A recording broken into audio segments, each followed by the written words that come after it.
오늘도 예배 함께 나오신 우리 모든 성도 여러분들에게 하나님의 큰 은혜와 또 사랑과 축복만 있기를 주님의 이름으로 축원합니다.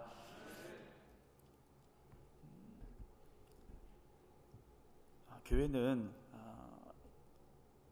여러 다양하신 분들이 모여 있는 곳이에요. 교회는 성별도 다르고 나이도 다르고 지역도 다르고 다 다릅니다. 다 달라요. 그런데 그 다양한 이들이 모여서 함께 있는 곳이 바로 교회죠. 그래서 교회는 여러 다양하신 분들이 모여 있다 보니까 조금 이렇게 안 맞는 부분들이 있을 수 있습니다. 예를 들어서 큰 그릇에 돌멩이도 들어가고 자갈도 들어가고 이럴 수 있잖아요. 그런 빈틈이 꼭 생기게 마련입니다. 그 빈틈에 또 모래를 넣어도 빈틈은 생기게 마련입니다. 그래서 목사는 어떤 사람인가? 저는 늘 그렇게 생각합니다. 성도들의 그 빈틈이 있습니다. 그 빈틈을 물과 같이 들어가서 꽉 채워줄 수 있는 사람이 바로 목사가 되어야 하지 않을까라는 생각을 합니다. 그래서 저는 늘 그런 마음을 가지고 목회를 했어요. 그러니까 교회 안에 나하고 생각이 다른 사람도 있을 수 있고 나하고 뜻이 맞지 않는 사람도 있을 수 있죠. 그런데 이걸 누가 맞춰주고 조율하고 하나가 되게 할 수 있느냐? 결국은 목사가 해야 됩니다. 그래서 목사의 자리는 사실 설교만 잘한다고 되는 게 아니고요, 성도들 간에 하나 되게 하고 교회를 하나 되게 하는 그런 사명을 감당하는 자리가 목사라고 저는 생각을 합니다. 그러니까 여러분들 어떤 문제가 있고 고민이 있고 그러면 저에게 먼저 말씀해 주세요. 그러면 제가 기도하고 또 합력하여 선을 이루어갈 수 있도록 힘쓰고 노력하도록 하겠습니다. 제가 아직 우리 성도님들 얼굴도 사실 다 잘 모르겠어요. 이름도 더 모르겠어요. 그래서 오늘 들어오시는 길에 속별로 전화번호하고 주소하고 잠깐 다시 기록을 해 주십사라고 부탁을 드렸는데요. 일단은 제가 전화번호를 다 이렇게 저장을 하려고 하는데 먼저 있던 전화번호를 보니까 조금 틀린 부분들이 있더라고요. 그래서 좀 수정을 해야 될 것 같아서 부탁을 드렸습니다. 불편하시더라도 전화번호 또 집에 주소 적어주시면 제가 기도하고 또 우리 성도님들과 좀 빨리 가까워지는데 도움이 될 것 같습니다. 그리고 부임 신방을 해야 되는데 이 변이 확산 속도가 너무 빠르다 보니까 참 조심스럽습니다. 그래서 신방 일정을 잡기가 조금 어려운 부분이 있는데요. 상황을 봐서 어쨌든 빨리 신방을 하도록 하겠습니다. 그리고 그 이전에라도 신방이 필요하신 분들, 나는 그래도 신방을 목사님이 오셔서 예배를 드렸으면 하신다 하시는 분들은 저에게 말씀해 주시거나 또는 장로님들에게 말씀을 해 주시면 제가 마스크 잘 하고 가서 신방하도록 그렇게 하겠습니다.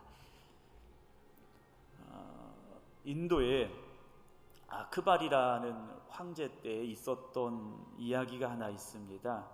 이 황제가 어느 날 신하들과 함께 모여서 회의를 하는 그런 자리에 나갔는데 들어가자마자 벽에다가 줄을 하나 쫙 그어버렸어요. 줄을 쭉 긋더니 신하들에게 말합니다. 잘 들어라. 지금부터 그대들은 내가 이 벽에 그어놓은 줄을 짧게 만들 수 있는 방법을 찾아라 그랬어요. 줄을 하나 무턱대고 그어놓더니 이 줄을 짧게 만들랍니다. 하지만 조건이 있습니다. 단 이 줄에 절대 손을 대서는 안 된다. 손대지 말고 이 줄을 짧게 만들어라 그랬습니다.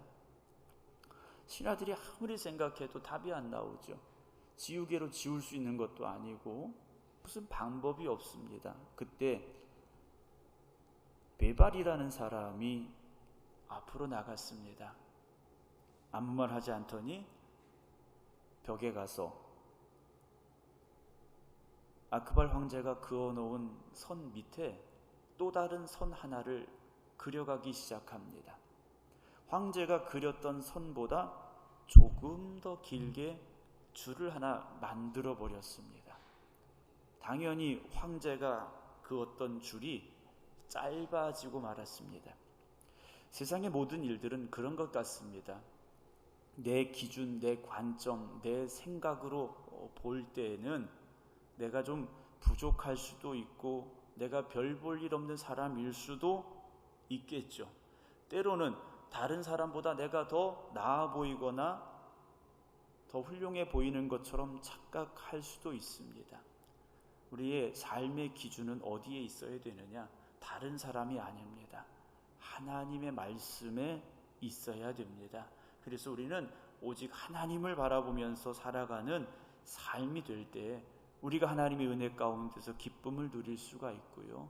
하나님의 은혜 가운데서 우리가 감사함을 고백하며 살아갈 수 있게 되는 것 같습니다. 여러분들은 인생에서 가장 귀한 것이 무엇이라고 생각하십니까? 여러분들의 인생에서 가장 귀한 것, 내 인생에서 이건 정말 소중한 거야 라고 생각하시는 것이 무엇이 있습니까? 그런데 지금 생각하고 있는 그 가장 소중한 것이요, 아무것도 아닌 것처럼 느껴지게 되는 순간을 우리는 마주할 수 있습니다. 바로 우리의 삶이 끝나는 순간입니다.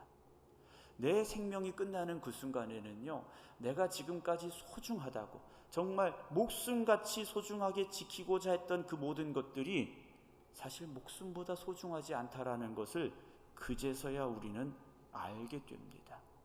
그러면 인생을 살면서 가장 귀한 것은 생명이다, 목숨이다. 그럴 수 있죠. 맞습니다. 그런데 더 중요한 것은요, 그 생명도 끝날 수 있다라는 거죠. 그 마지막 생명도 마지막 호흡과 함께 멈출 수 있다라는 겁니다. 그럼 그 뒤에는 어떻습니까? 내가 구원받은 사람이 되어져야 된다라는 거죠. 내가 세상을 살아가면서 가장 소중한 것은요, 다른 거 아닙니다. 내가 예수 그리스도 십자가로 말미암아 구원받은 사람입니다라는 고백과 확신이죠. 오늘 이곳에 함께 모여 예배드리는 우리 모든 성도 여러분들이 나는 구원받은 사람입니다라는 그 기쁨의 감격이 있기를 주님의 이름으로 축원합니다. 그런데 나는 구원받았어. 나는 구원받았어. 그렇죠. 구원받았는데 그러면 그 다음에 또 무엇인가 있어야 되지 않겠습니까? 그것이 바로 하나님께서 나에게 주신 사명입니다. 구원받은 사람은 사명이 있어야 됩니다. 그냥 구원받은 것으로 끝나서는 안 되는 거죠. 왜냐? 하나님께서 왜 우리를 구원하셨는가 하는 거죠. 왜 우리를 구원하셨습니까? 사명을 주시고 그 사명을 감당하며 살라고 우리에게 구원의 은혜를 주신 겁니다. 그래서 그 사명을 잘 감당하는 사람은 인생이 헛되지 않습니다. 후회하는 인생이 아니라는 거죠. 우리가 이제 100세 시대라고 말합니다. 100세를 살았는데 뒤돌아보니 후회가 많다. 솔로몬처럼 인생이 헛되다 말한다면 그 100년이라는 시간이 얼마나 아깝습니까? 오늘 저도 여러분들도 앞으로 남은 우리의 삶이 정말 하나님께서 나에게 주신 그 사명을 붙잡고 그 사명을 위해서 힘써 달려갈 수 있는, 그래서 우리의 인생이 정말 하나님 보시기에 잘하였도다 착하고 충성된 종아 칭찬받을 수 있기를 주님의 이름으로 축원합니다. 지난주에 입춘이라는 절기가 지났습니다. 제가 가끔 아이들에게 그 달력을 보면서 야, 절기가 뭐가 됐어 이렇게 얘기를 해요. 애들은 별로 안 좋아해요. 뭐 그냥 날짜가 가는 거고 달력이 넘어가는 거지, 아빠는 절기를 참 좋아한다고 얘기를 하더라고요. 근데 제가 절기를 이렇게 보는 이유는 하나님이 만드신 섭리가 느껴지기 때문입니다. 비록 지금 너무 추워요. 제가 이 생각에 오니까 참 추워요. 제가 예전에는, 죄송한 표현입니다, 젊을 때는 추위를 안 탔는데 이제 나이를 조금씩 먹어가니까 추위를 타더라고요. 근데 이번 입춘도 좀 춥게 지났습니다. 춥게 지났죠. 그런데 지금 춥지만 어디를 향해 가고 있다는 것이겠습니까? 봄을 향해 가고 있다는 표시 아니겠습니까? 입춘이 되면 예전에는 집 대문에 입춘대길 건양다경이라는 한자를 써붙이는 집들이 있었습니다. 어떤 분들은 새벽에 새롭게 떠온 이 샘물을 가지고 먹을 갈아서 깨끗한 옷을 입고 이 글씨를 써서 대문에 붙이기도 하셨다고 하더라고요.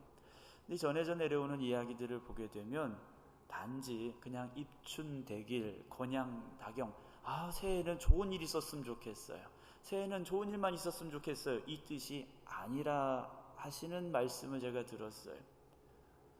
이 글씨를 붙이기 전에 뭘 해야 되느냐? 덕을 베풀라는 말씀이 있었다고 하더라고요. 예전에는 요 무렵이 되면 보릿고개가 옵니다. 먹을 게 떨어지고 힘든 시기가 옵니다. 그래서 가지지 못한 사람들은 정말 춥고 배고프게 이 입춘이라는 절기를 보낼 수밖에 없습니다. 정말 풀뿌리조차도 없는 시기가 바로 이 시기지 않습니까? 그래서 조금이라도 가진 사람들이 정말 힘들고 어려운 사람들을 위해서 선행을 베풀어라 하는 이야기가 있었다고 하더라고요. 그래서 어떤 사람은 밥을 지어서 쌀이 없어서 밥을 먹지 못하는 사람에게 밥을 나눠주기도 하고, 힘들고 어려운 사람들을 도와주기도 하고, 이런 모습들이 있었다고 합니다. 우리가 살면서요, 주님이 주신 큰 두 가지 계명을 잊지 말아야 됩니다. 하나님 사랑과 이웃 사랑이죠. 오늘 여기 모이신 분들 하나님 사랑하시기 때문에 나오신 줄로 제가 압니다. 그리고 이제 우리가 이웃을 사랑할 수 있는 그런 마음도 가져야 되겠죠. 입춘이라는 이 절기가 절기상으로 그렇게 됐으니까 입춘이구나 지나가는 것이 아니라 하나님의 섭리 속에서 우리가 해야 될 일이 무엇인가를 한 번 더 뒤돌아볼 수 있는 그런 절기가 되었으면 좋겠습니다. 오늘 누가복음 5장의 말씀은 너무 잘 아시는 말씀이에요. 예수님께서 베드로에게 어디로 가라 그랬습니까? 깊은 데로 가서 그물을 내려라 그러셨어요. 그래서 고기를 많이 잡았다, 이 내용입니다. 오늘 1절에 보게 되면 무리가 몰려왔어요. 누구에게 몰려왔습니까? 예수님에게 몰려왔습니다. 무엇하러 왔습니까? 예수님이 전하신 하나님 말씀 들으려고 왔어요. 그래서 예수님께서 게네사렛 호숫가에, 다른 말로 표현하면 갈릴리 호숫가에 계셨는데, 예수님 사람 너무 많이 몰려오고, 또 이런 상황에서 어떻게 하실까 하시다가 호숫가에 배가 2개 있는 것을 보시고 그 배를 불러서 한 배에 타시게 됩니다. 그 배는 누구 배였습니까? 베드로의 배였습니다. 예수님이 하신 말씀과 행동은요, 그냥 우연히 하신 것은 아무것도 없습니다. 주님께서는요, 어떤 뜻과 목적이 계셔서 그렇게 말씀하시고 그렇게 하셨더라는 거죠. 배에 오르셨습니다. 그리고 배를 조금 육지에서 떼라 그러셨어요. 그리고 바닷가에 있는 사람들에게, 갈릴리 호수 근처에 있는 사람들에게 말씀을 가르치셨습니다. 주님이 말씀을 전했다, 증거했다, 그 표현 위에도 가르치셨다라고 되어 있어요. 말씀을 가르치셨습니다. 가르치신 이유는 그 말씀이 그냥 귀로 듣고 귀로 흘려가라, 이 말씀이 아니죠. 그 말씀을 들을 때 내 마음에 새겨야 된다, 말씀으로 변화되어야 된다, 그 뜻일 것입니다. 오늘도 저는 설교를 합니다. 그러나 바라기는 그저 허공에 외치는 설교가 아니라 주님이 가르치셨듯이 여러분들에게 다가오는 말씀 되기를 소망합니다. 자, 말씀을 다 마치셨어요. 그러면 나 내려줘라 그러셔야 되잖아요. 이제 끝났으니까 집에 가자 하셔야 돼요. 그런데 시몬에게 말씀하시죠.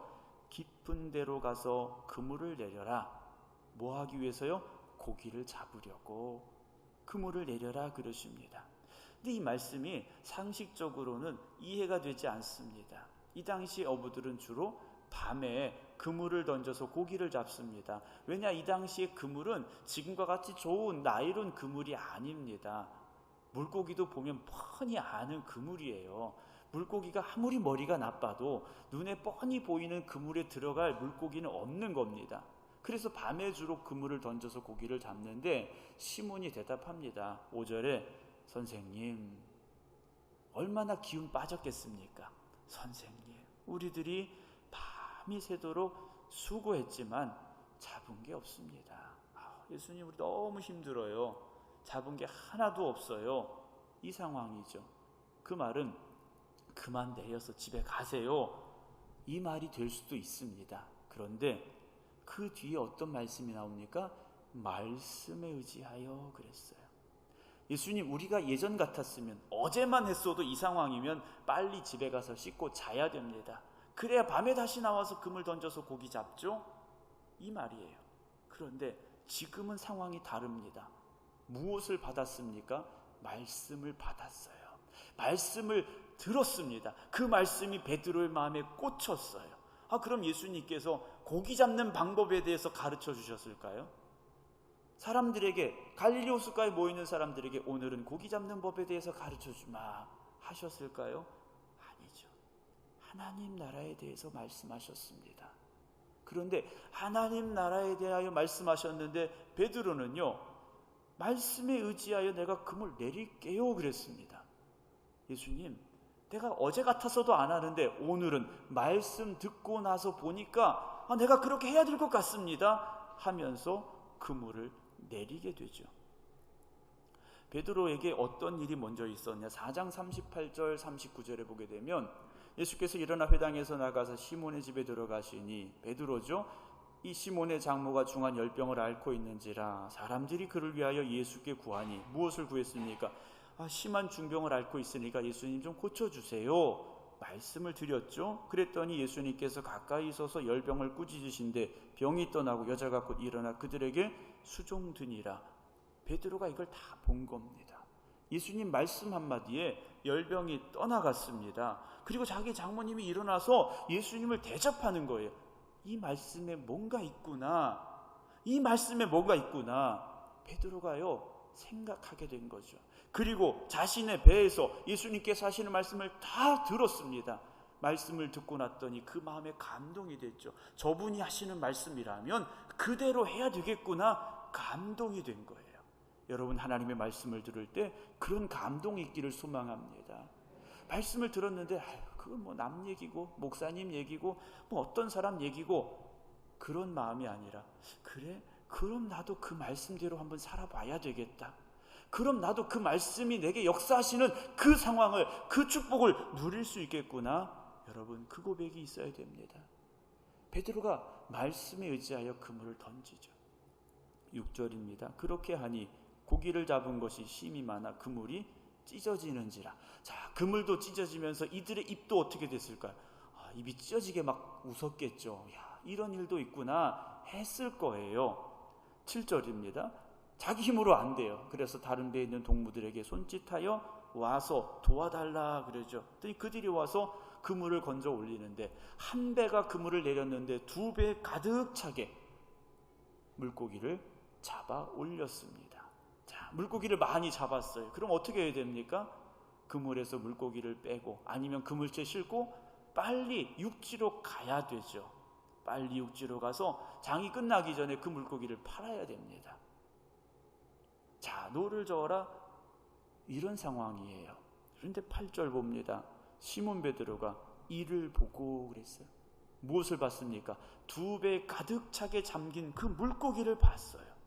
퍼덕이는 물고기를 봤습니다. 밤새 수고했는데 한 마리도 잡지 못했던 그들이 예수님 말씀에 순종해서 금을 던졌더니 두 배가 가득 차게 잠긴 그 물고기들이 퍼덕퍼덕거리는 모습을 보고 있었습니다.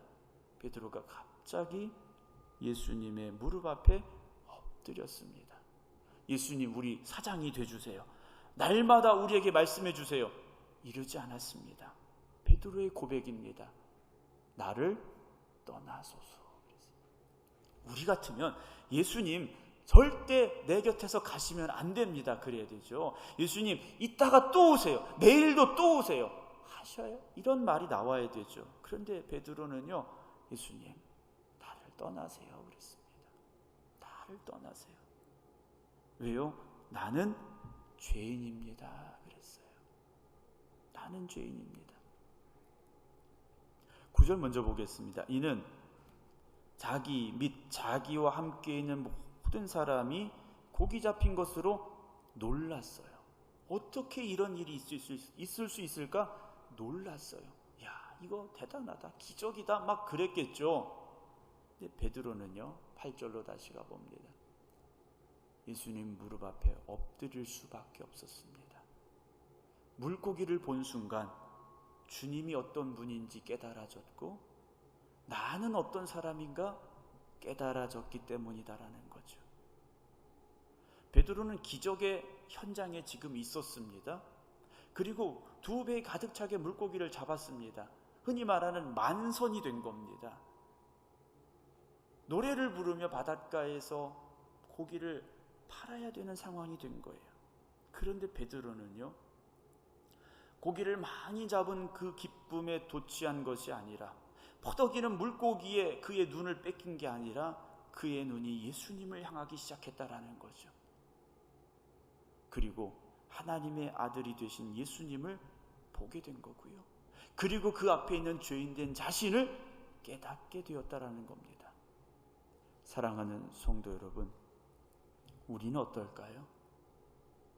만약에 예수님께서 오셔서 여러분들이 일하는 일터에서 무엇을 말씀하셔서 순종했더니 잘 됐어요. 그럼 우리는 무엇을 생각할까요? 하나님 감사합니다. 축복해 주셔서 감사합니다. 허락해 주셔서 감사합니다. 응답해 주셔서 감사합니다. 물론 감사하죠.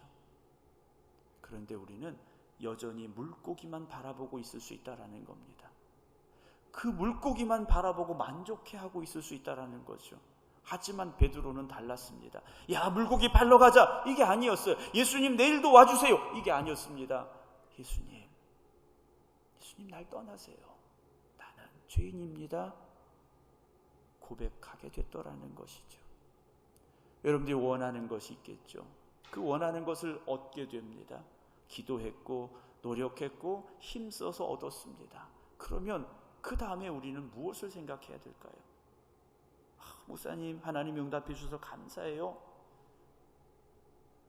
믿음 있는 분들이죠. 그런데 우리는 그 다음을 생각할 수 있어야 됩니다. 왜 하나님께서 나에게 이것을 주셨을까? 왜 하나님께서 내 기도를 응답하셨을까? 왜 하나님께서 물고기를 이렇게 넘치게 잡게 하셨을까? 왜 하나님께서 나에게 건강을 주셨을까? 왜 하나님께서 나에게 물질을 주셨을까? 우리는 그 다음을 생각할 수 있어야 되죠. 단지 배불리 먹으라고, 좋은 것으로 누리라고 하나님께서 우리에게 그것을 주셨겠느냐라는 거죠. 10절 봅니다. 세베대의 아들로서 시몬의 동업자인 야고보와 요한도 놀랐습니다. 예수께서 베드로에게 말씀하시죠. 무서워하지 마라. 베드로는 너무 두려운 거예요. 너무 두려운 겁니다. 기쁨이 넘쳐야 될 그 순간에 베드로는 너무 두려웠던 거예요. 죄인된 내가 이런 분 앞에 있다라는 것이 너무 두려웠던 거죠. 근데 주님께서 말씀하시죠. 이제 후로는 네가 날마다 물고기를 이렇게 잡는 사람이 되리라 하지 아니하셨어요. 뭐라고 말씀하십니까? 이제 후로는 네가 사람을 취하리라. 주님께서 베드로에게 사명에 대해서 말씀하십니다. 고기 잡던 어부에게, 고기 많이 잡으면 기쁨이 있는 어부에게, 내일도 많이 잡아야지 생각하고 있는 어부에게, 아니야, 이제는 네가 사람을 낚는 어부가 돼야지 말씀하셨습니다. 그때 우리는 어떻게 대답할 수 있을까요? 예수님, 저는 보고 배운 게 이거밖에 없어서, 저는 고기 잡는 게 천직이에요. 오늘도 이렇게 많이 잡았는데 우리 식구들 이걸로 배불리 먹어야죠. 말할 수 있겠죠. 11절 봅니다.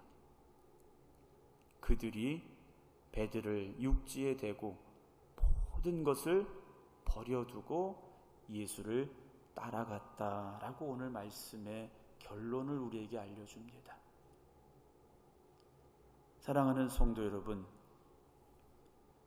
우리가 세상을 살면서 가장 소중하게 생각하는 것, 그것을 더 이상 소중하게 생각하지 못할 수밖에 없는 순간을 우리는 마주할 것이죠. 처음 말씀드린 대로 우리는 구원받은 사람, 그것이 가장 소중한 것이 되어야 되는데, 구원받은 것으로 끝나는 것이 아니라 주님께서 나에게 주신 사명을 깨닫고 그 사명을 위해서 살아갈 수 있는 저와 여러분들이 되기를 소망합니다. 여러분들의 관심이 어디에 있습니까? 여러분들이 원하고 소망하고 바라보는 것이 어디에 있습니까? 여전히 배에 가득 찬 퍼덕거리는 물고기에만 여러분들의 눈이 가 있다면 오늘 저와 여러분들은 그 눈의 방향이 바뀌어지기를 소망합니다. 이제는 눈을 들어 하나님 바라보기를 원합니다.